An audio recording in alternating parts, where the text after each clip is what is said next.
Përshëndetje të nderuar shikues dhe mirë se vini në edicionin informativ këtu në Blu Televizion, ku do të ndjekim së bashku zhvillimet më të fundit nga vendi, rajoni dhe bota. Nisi me turizëm.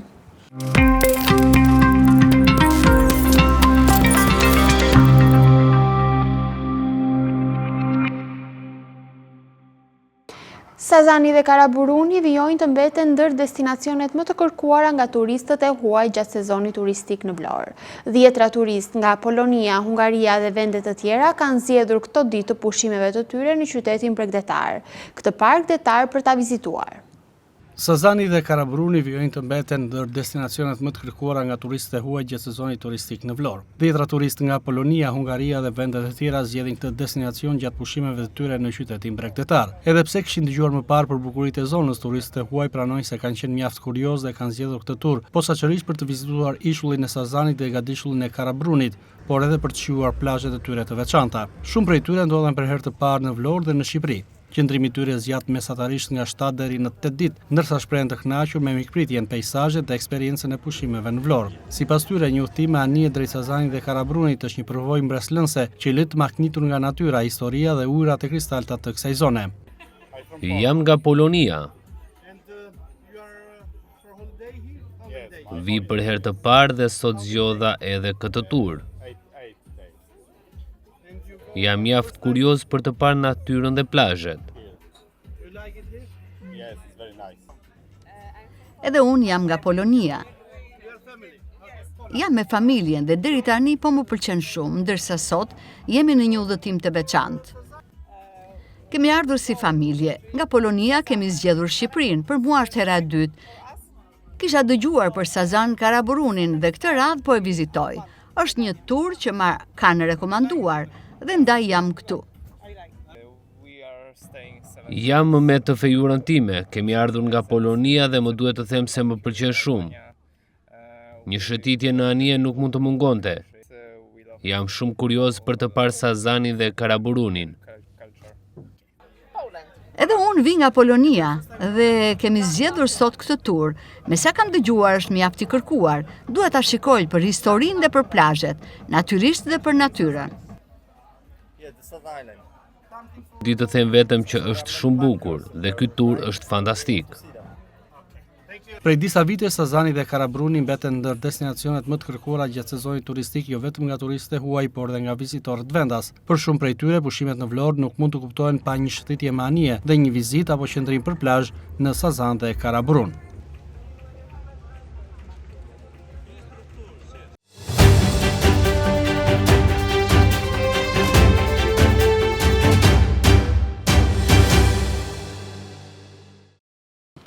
Dhe ndrojmë temën e zhvillimeve me thirrjen alunor një projektin dhe Adeu nuk shitet dhe me slogane politike drejtuar kryeministrit Rama dhe kreu të Partisë Demokratike Sali Berisha, rreth 300 protestues marshuan përgjatë çuditores bregdetare për të ndalur në sheshin e Flamurit, ku mbajtën fjalime dhe shprehën kundërshtimet e tyre ndaj projektit që ka ngjallur debate në opinionin publik.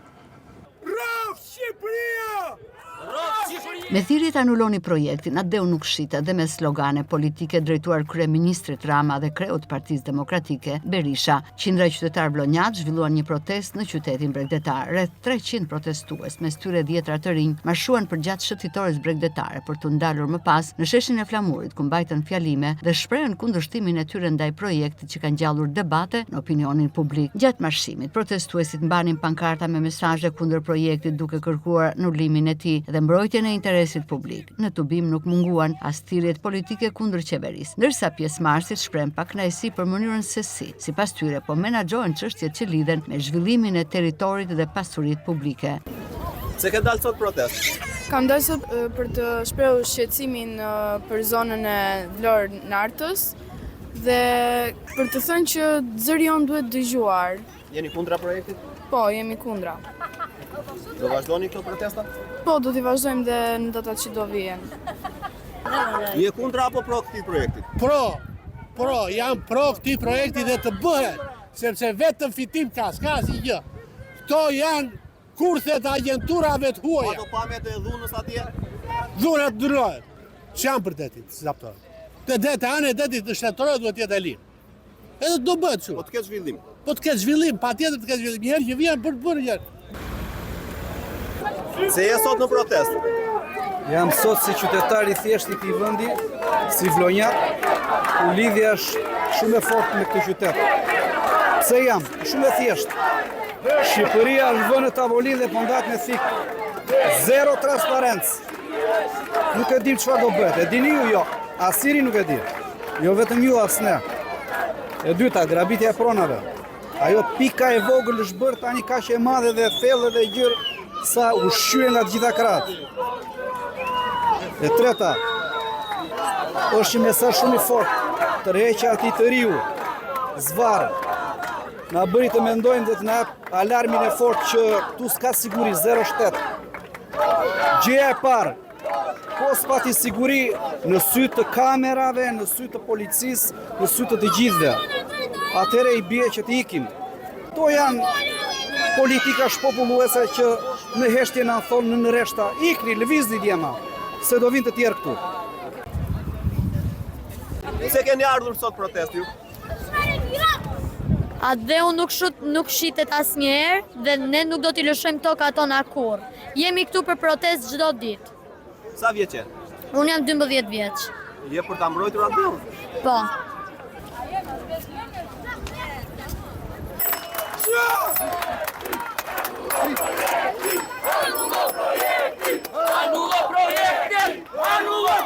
Organizatorët theksuan se protesta synon të sensibilizojë opinionin publik dhe institucionet për të rishikuar projektin duke kërkuar më shumë transparencë dhe konsultime me komunitetin. Ata deklaruan se kundërshtimi i tyre nuk do të ndalet me këtë tubim dhe paralajmëruan vijimin e reagimeve qytetare dhe në ditët që vijnë. Ndërkohë në mbyllje, qytetarët marshuan drejt bashkisë së Vlorës. Protesta u zhvillua pa incidente në praninë e forcave të policisë që monitoruan mbarvajtjen e saj. Në përfundim, pjesëmarrësit përsëritën kërkesën për anulimin e projektit dhe përfshirjen e qytetarëve në vendimarrjet që prekin të ardhmen e qytetit dhe të zonave me rëndësi historike dhe publike. Protesta kundër investimit në Zvërnec ka sjellë reagime edhe nga kompania fituese dhe investitorës. Prej 2 ditësh në zonën e Hidrovorit dhe në Zvërnec, porta është e hapur dhe asnjë punonjë sigurie nuk është i pranishëm. Blu Televizion ka parë nga afër situatën në këtë zonë ku porta është e hapur dhe janë krijuar mundësi turistëve me motor që ta vizitojnë nga afër këtë hapësirë. Protestat e zhvilluara së fundmi kundër investimit të planifikuar në Zvërnec kanë sjellë reagime nga kompania fituese dhe investitorët.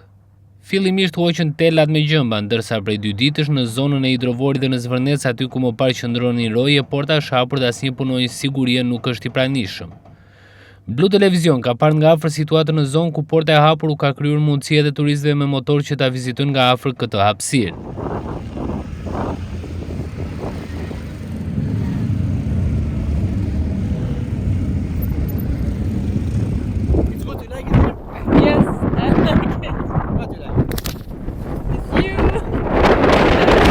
Unë jam nga Gjermania, jemi duke bërë një tur në Shqipëri dhe sot jemi këtu duke shëtitur me motor. Më pëlqen gjithçka këtu, është vend i bukur.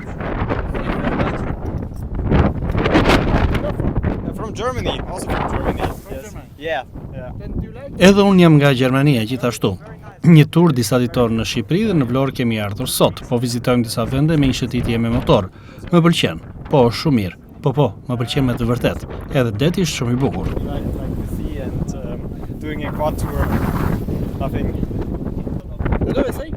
Io sono di Sciacca, Italia. Ndërsa unë jam nga Italia. Jo, nuk isha ardhur më parë këtu në Shqipëri. Jemi duke bërë këtë tur me motor për gjatë vizë bregdetare. Ngjason pak me Italinë, më pëlqen shumë. Ndoshta do të rikthehen patjetër, pse jo. Shumë bashkëmoshatar të mi, por edhe bashkëanëtar janë rikthyer pas vizitës së tyre të parë në Shqipëri. Molto simile all'Italia comunque. Rrethimi i zonës në Zvërnec ka sjellë reagime nga ambientalistë dhe qytetarë të cilët kanë kundërshtuar ndërhyrje në këtë zonë duke kërkuar më shumë transparencë dhe respektim të hapësirave natyrore. Partia Socialiste ka festuar mbrëmjen e së mërkurës 35 vjetorin e krijimit të saj. Ceremonia festive e zhvilluar në ambientet e selisë qendrore në qytet ka bërë bashkë kontributor të Partisë Socialiste ndër vite. Gjatë ceremonisë janë vlerësuar me certifikata mirënjohje si dhe me medalje ari dhe argjenti kontributorët e Partisë Socialiste në Vlorë ndër vite. Partia Socialiste ka festuar mbrëmjen e të mërkurës 35 vjetorin e krijimit të saj. Ceremonia festive e zhvilluar në ambientet e selisë qendrore në qytet ka bërë bashkë kontributor të Partisë Socialiste ndër vite. Bashkëkryetarët e Partisë Socialiste Vlorë, Klevis Kaso dhe Eriona Ismaili në fjalën e tyre hapse të takimit e kanë cilësuar këtë përvjetor të partisë si një vit që përmbledh shumë suksese dhe sfida të kapërcyera. Për ta, Partia Socialiste ka pasur edhe ditë të vështira, por ka ditur të përmirësohet dhe të arrijë rezultate maksimale.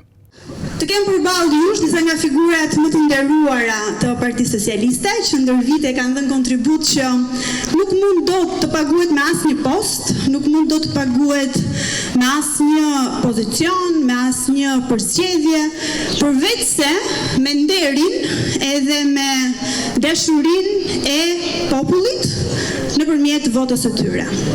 Unë e di që sfidat tuaja në vitet e kaluara, sidomos ata të cilët janë veteranë të Partisë Socialiste, kanë qenë të shumta, kanë kërkuar sakrificë që ne sot ndoshta si brez nuk e kuptojmë dot, por sfidat kur nuk përfundojnë, ato thjesht ndryshojnë.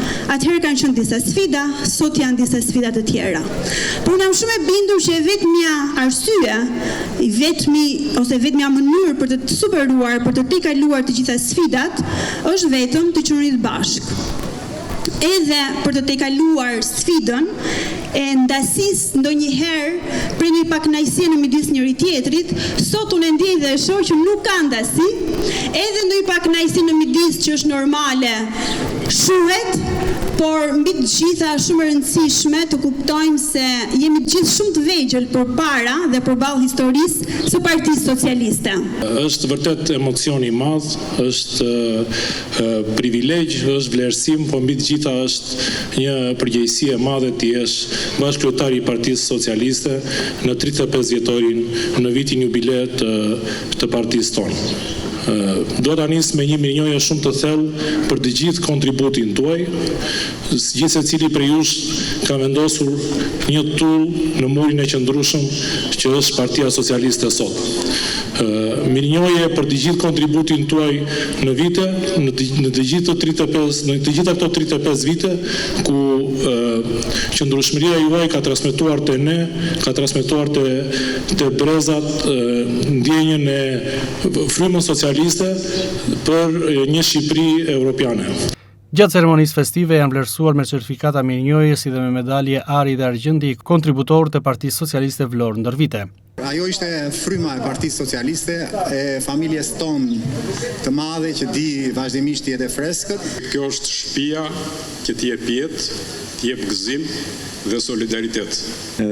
Respekt edhe për punën në një periudhë shumë të vështirë. Të quaj virtyt të jesh pjesë e Partisë Socialiste, është një vlerë e jashtëzakonshme. Është tamam historia e Partisë Socialiste që bashkon në një strukturë kompakte edhe ata që kanë dhënë kontribute për partinë dhe që nuk janë sot midis nesh. Medalja që unë nderojmë sot ka pak nga kontributi im. Aty është kontributi i veteranëve. Ata njerëz të mrekullueshëm që në themelimin e partisë na inkurajuan, na bën të guximshëm, na treguan se si duhet të ecim. Kujtoj me respekt dhe mirënjohje të gjithë ata intelektual të cilët shkruan programin e Partisë Socialiste dhe i kthyen në një parti tamam si motrat tona në Evropë. Gjithse cili na lidhin kujtime dhe përpara meje në këto momente kalon rrugtimi i 35 viteve. Shumë krenar dhe shumë e njohur si Partia Socialiste na shpërbleu me ato fitore të mrekullueshme. Gëzuar festën 35 vjetorin e themelimit të Partisë Socialiste, jem jashtëzakonisht i emocionuar kur ndodhem në një takim të tillë me figura të Partisë Socialiste, jo vetëm udhëheqës politik, por edhe intelektuale me karakter të fortë. Kjo seli gjithmonë ka gumzir. Ka gumzir në gjatë gjithë këtyre 35 viteve për historia të ndryshme. Në fillim fare për ekzistencën, pastaj për qëndrueshmërinë. Ky vlerësim është për ju. Gëzuar 35 vjetorin e Partisë Socialiste. Për Blu Televizion kanë folur disa prej kontributorëve të Partisë Socialiste ndër vite, të cilët kanë thënë mesazhet e tyre të urimit. Për ta, kjo parti ishte vetëm që solli ndryshimin dhe që mund ta çojë Shqipërinë drejt Bashkimit Evropian. Ju uroj suksese në veprimtarinë e saj politike, po sidomos për të arritur objektivin e saj të madh, kalimin e Shqipërisë në Bashkimin Evropian. Partia është shkëlqyer 35 vjetori sa e gjen në kulmin e zhvillimit përparimit. 35 vjetor Partia Socialiste vjen më fort se kur, me shumë sfida të fituara. Unë mbaj mend Partia Socialiste që në 91-shin të rrugë të vazhdoi, ta çojë Shqipërinë edhe një herë siç e ka bërë. Festën e 35 vjetorit ta gëzojmë gjithë bashkë. 35 vite Partia Socialiste në Vlorë që për e krijimit të saj në vitin 1991 në një festë të zhvilluar në selin qendrore të kësaj force politike në Vlorë.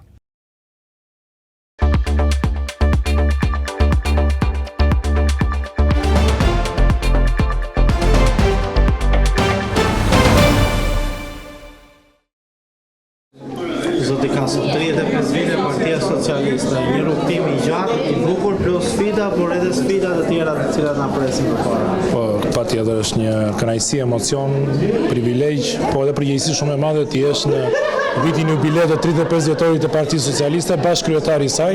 Kështu që unë dua ta nis me një falënderim dhe me një shumë të veçantë për të gjithë kontributorët e Partisë Socialiste Vlorë në të gjithë 35 vite, ku gjithë secili me kontributin e vet dhe duke u bashkuar vizionit të kryeministrit tonë zotit Edi Rama, ka bërë që Shqipëria të jetë një hap pranë Bashkimit Evropian dhe patjetër të bëhet një model suksesi për partitë elektorale dhe jashtë Shqipërisë. Po çfarë na presin në Bashkimi Evropian, por edhe hapa të tjerë? Partia Socialiste ka vizionin dhe qëndrueshmërinë shumë të qartë për zhvillimin e Shqipërisë. Ka treguar historia që vetmja forcë që mund ta çojë përpara Shqipërinë është Partia Socialiste. Dhe treguam në zgjedhjet e 11 majit ku Partia Socialiste boni 83 mandate që nuk ishin ndonjëherë në Parlamentin e Shqipërisë dhe kjo është ajo që qytetarët shqiptar, ata vlonjat ku me 9 mandate i dhanë Partisë Socialiste 9 mandate, bëjnë të mundur që Partia Socialiste të vazhdojë të kontribuojë fort për Vlorën, për transformimin rrënjësisht të infrastrukturës së këtij qyteti, por gjithashtu dhe të gjithë Shqipërisë, duke e bërë Shqipërinë një nga polet kryesore të turizmit dhe jo vetëm. Ndërkohë dhe një pyetje funit, të premten 18:30 kryeministri Rama, keni ftesë për gjithë dashamirësit? Po, për të gjithë socialistët nostalgjik, socialistët e momentit, është një ftesë për të kulmuar mbas këtyre festimeve që kemi bërë të njëpasnjëshme. Festa do të jetë në sheshin e Flamurit, aty ku Partia Socialiste ka bërë betejat dhe mitingjet e famshme. Kështu që të premten në orën 18:30 ftoj të gjithë qytetarët vlonjat, anëtarët e Partisë Socialiste të vinë të mbështesin vizionin e kryeministit të Shqipërisë zotit Edi Rama.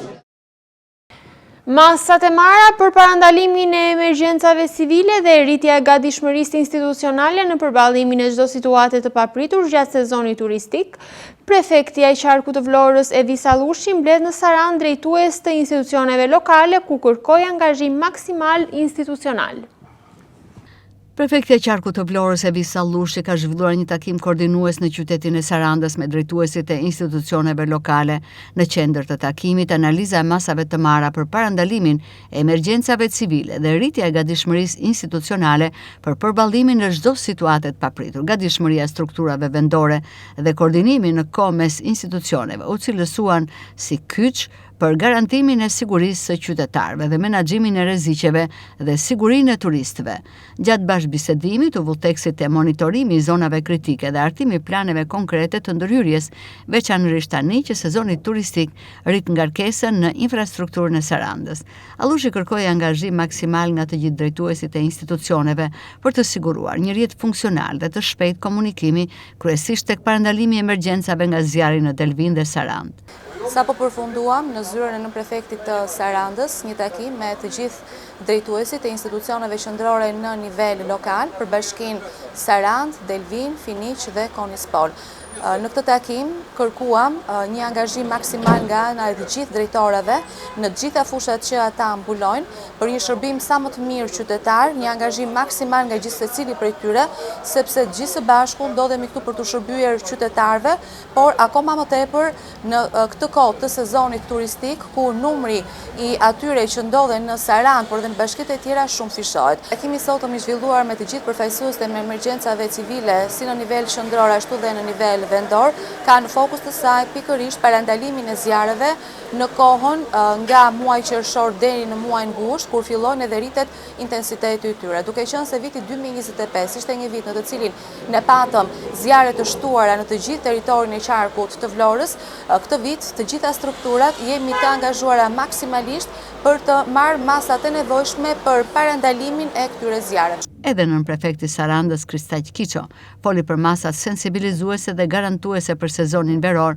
që tashmë ka arritur ngarkesën për shumë institucione publike. Sigurisht që përgjegjësinë kryesore dhe rolin kryesor në këtë drejtim e kanë stacionet zjarrfikse. Për të katërta bashkitë ka një bashkëpunim shumë të mirë në fakt në përballimin e këtyre situatave. Ne pikërisht atë do kërkojmë edhe sot, raportimin e të gjithë stacioneve zjarrfikës për gjendjen e mjeteve, por edhe të zjarrfikseve. Bashkëpunimi është shumë i mirë me pushtetin vendor dhe maksimal.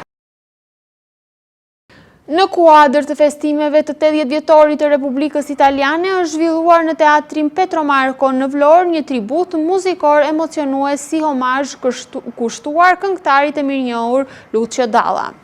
Koncerti Presim pa frikë të ardhmen solli për publikun veprat më të njohura të artistit të madh italian, të pranishëm dhe konsullit italian. Një tribut muzikor emocionuar kushtuar Lucio Dalla u zhvillua në Teatrin Petro Marco në Vlorë në kuadër të festimeve për 80 vjetorin e Republikës Italiane.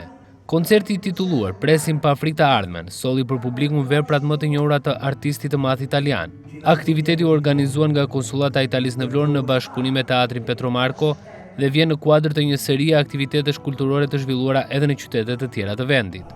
Të pranishëm në këtë mbrëmje artistike ishin artëdashës vlonjat, por edhe 10 shtetas italian që jetojnë prej vitesh në Vlorë. Në fjalën e tij, konsulli i Italisë në Vlorë vlerësoi organizimin e këtyre aktiviteteve në kuadër të festës së Republikës Italiane, duke theksuar rëndësinë e sjelljes në Vlorë të veprës së një prej emrave më të njohur të muzikës italiane, si Lucio Dalla. È stato davvero un piacere e un onore poter portare qui la cultura italiana, in particolare uno dei più grandi cantautori che ha fatto la storia della musica italiana, Lucio Dalla. Lucio Dalla a Valona, interpretato e reinterpretato da 3 ragazzi italiani che hanno saputo portare in scena non solo la vita, ma anche le emozioni e le canzoni di questa grande figura che non è stato solo un cantautore, ma un grande protagonista della cultura italiana. Ci sono tantissimi cittadini italiani che vivono in Albania, tantissimi italiani che hanno scelto Valona per vivere, così come tanti amici albanesi che partecipano alle nostre attività di promozione della cultura italiana in Albania e di amicizia tra i nostri 2 paesi e tra le nostre 2 comunità.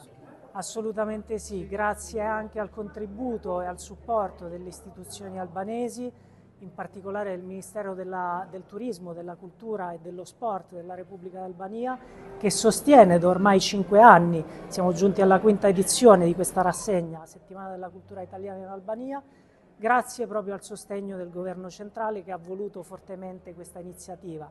Grazie al sostegno ovviamente dell'Ambasciata d'Italia a Tirana, l'Istituto Italiano di Cultura e certamente anche il Consolato Generale d'Italia. Abbiamo iniziato a Berat, siamo passati da Girocastro, oggi siamo a Valona, venerdì saremo nuovamente a Valona e concluderemo sabato in un luogo simbolo per la cultura, direi, di tutto il Mediterraneo e di tutto il mondo occidentale. Edhe drejtori i Teatrit Petro Marco Artur Dhamo e vlerësoi këtë aktivitet si mjaft të veçantë dhe të rëndësishëm në javën e festimeve për 80 vjetorin e Republikës Italiane. Duhet përshëndes në emër të Teatrit Petro Marco për këtë mbrëmje kaq të bukur, me njerëz kaq të bukur, spektator kaq të bukur. Një tribu muzikor që i dedikohet Lucio Dallës, këngëtarit, kantautorit, muzikantit të shuar italian, një sipar ose një aktivitet që bëhet në kuadër të 80 vjetorit të festës të Republikës Italiane, Ne sot jemi në vazhdimsi në aktiviteteve dhe bashkëpunimeve të përhershme me konsulatën e Italisë në Vlorë, aktivitete që nga hera herës po përpiqemi të bëjmë edhe më të bukura. Kështu që ju falenderoj me shpirt të gjithë ju që keni ardhur sot dhe keni mbushur sallën e teatrit Petro Marko. Tributi muzikor kushtuar artistit të madh italian u mirë prit nga publiku, ndërsa salla e teatrit Petro Marko u mbush me 10 ardashës shqiptar dhe italian, të cilën ndoqën me interes interpretimin e këngëve më të njohur të Lucio Dallës.